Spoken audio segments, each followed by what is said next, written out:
Victoria School of Beauty and Hospitality Management ly'ettendekero erikyasinze okubangula abayizi mu misomo egy'emikono. Tuyina ebisulo eri abava ewala, tuyambako n'abayizi okubafunira emirimu. Jangu weewandiise kati oleme kufikkira. Tusange Nateete ku bitaala oba kuba ku ssimu noti 7 noti 4 293 729 oba noti 755 155 422. Victoria School of Beauty and Hospitality Management.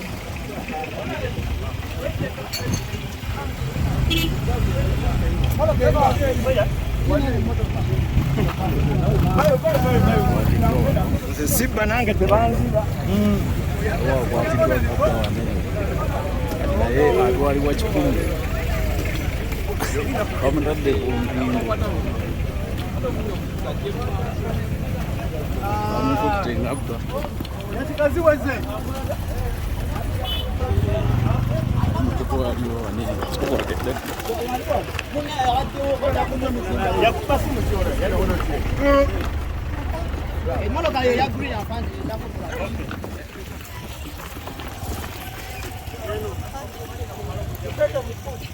Muburu. No, amo ndiunzeka na yetota wananyukugira. Natu wanabana bene. Kingo ngazisa, kingo zangu. Yaba chulu.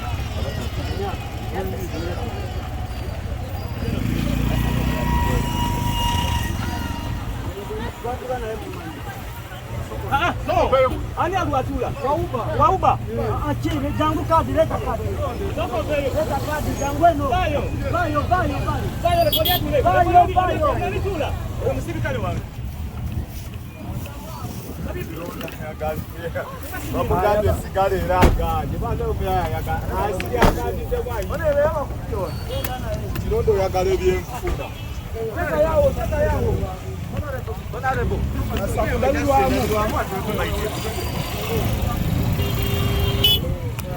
Honorable omwana mudezi. Amo mugambo na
Jamal.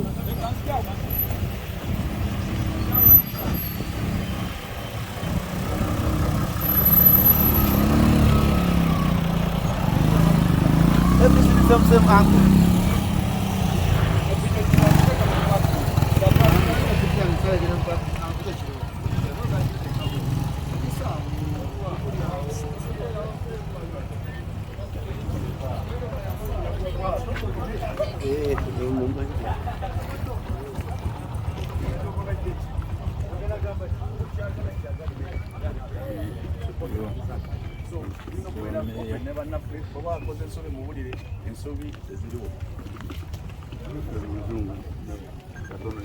Assalamu alaikum.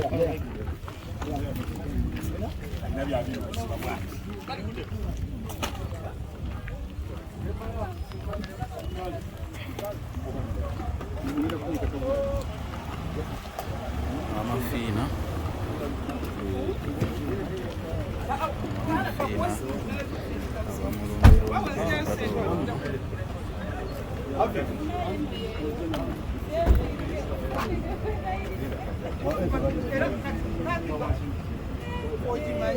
Tumaliriza tata. Tumaliriza. Poisson. Poisson. What is it?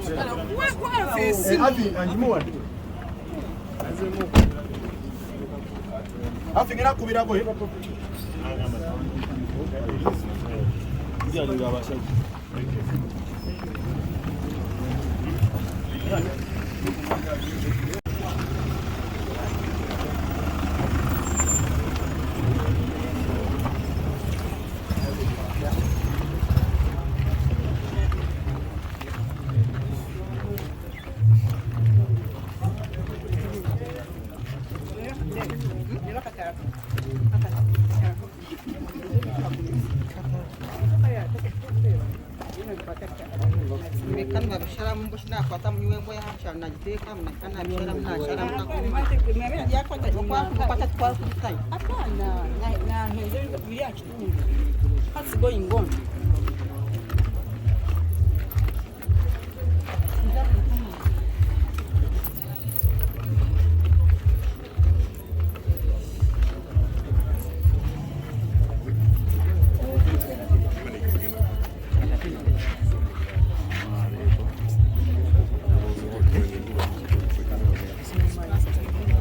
My name is Sam Kitalo.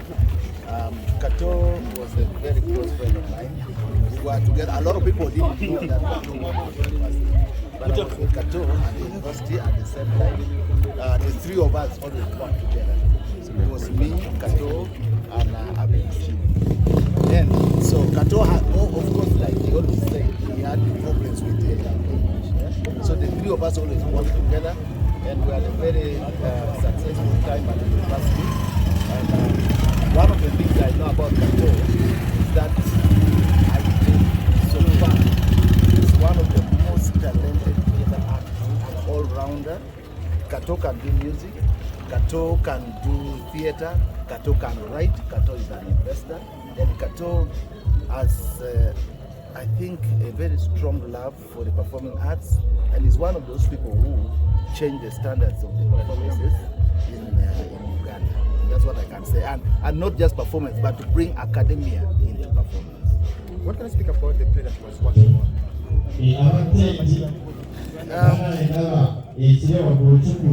The last time I talked to him, this was like about 3 days ago. He told me that he wants to bring a big conversation around the idea of what direction he wants to go. And unfortunately, we have lost him before the play is out. But please never. We will pick it up and we'll make sure that the play comes. My name is Sam Kitalo. I'm the chairman of but a very close friend. Which university are you with? Makere University.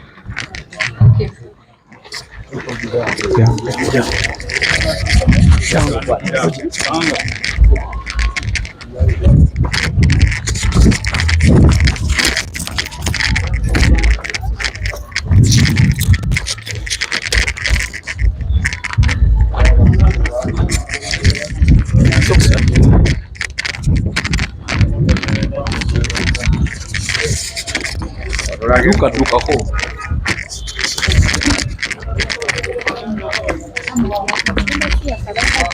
nnyo ate nga naffe mulembe gwaffe bannanga mazima gali nti tewaliwo badde oyimirira n'otayogera ku mugulo Kato Lubwama abadde musajja mulungi ayagala naye ndya buli wolya butto era njagala muvaako ate n'akageri ke ŋŋenda e Canada ndowooza bintu ebyaka byangeze era banaye olw'okuba nti eby'ennaku bye biba bya nnaku nina ennaku nnyingi naye ate mponye muzeeyi wange n'afa nga nkyali Uganda kuba amawulire gaba kunsanga Canada mbadde ŋŋenda kufa bufi saali yingi eyali atalina lubuto ani atalina lubuto olw'omwana kano kasirimu mami mwagala kukola ki nze ndi Slayer lwakuba musanze mu ngoye za kuziika jjajja naye nga nkyali steady anze ndi munnamasaka okuzaala gwe mulamwa gwaffe Masaka oye abakyala tuzaale tufumbe tufumba ne tuzaala Kitegeera wajja kufumba na kuzaala. Najja kufumba na kuzaala naye nga mu kaseera kano tukyapushinga music. Ola music yabafuga ne bagamba nze omwami wange anfuga music tatufuga. Music by the way tunyumirwamu ne tufunamu kasente naye nga gye buva ne gye bukoma omukyala yenna yeetaaga ekitiibwa eky'omwami we. Omuyimbi afudde omugenzi wakatibwekitwala nti oyo abadde taata wo bamuyitawo yakitata wange kikyogera ku Kato Lubwama omugenzi awo mule mirembe atulekedde eddibu ddene. Nze ate gwabadde yateeka mu mizannyo gye egya Palmagic nga nsuubizza ate nga bwe tuva awo nze ekyange kyali kyanjawulo yali ansuubizza ekinene. Yali ansuubiza okuntwala mu Bollywood nga nfule Angelina Jolie w'e Uganda.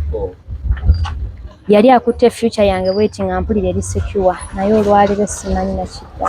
olwetandisa ozanye naye mu mizannyo.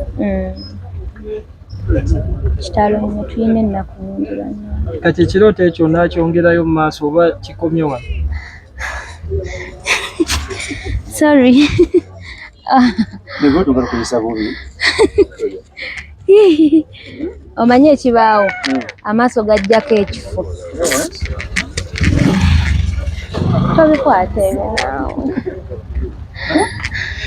amaaso gazeeko ekifo. Sorry. Agala kulayinga. Naye weebale kwerabirira ofaayo Dr. Amiro afaayo. Kitiibwa na kya Mukama n'etendo naye microphone ng'olwedda teriiko. Nawe oyagala omusajja. Tukole otere.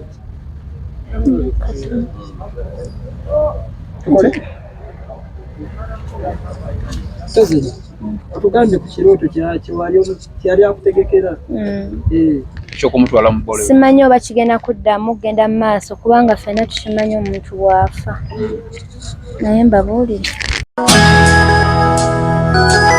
Victoria School of Beauty and Hospitality Management ly'ettendekero erikyasinze okubangula abayizi mu misomo egy'emikono. Tuyina ebisulo eri abava ewala, tuyambako n'abayizi okubafunira emirimu. Jangu weewandiise kati oleme kufikkira. Tusange Nateete ku bitaala oba kuba ku ssimu noti 7 noti 4 293 729 oba noti 755 155 422. Victoria School of Beauty and Hospitality Management.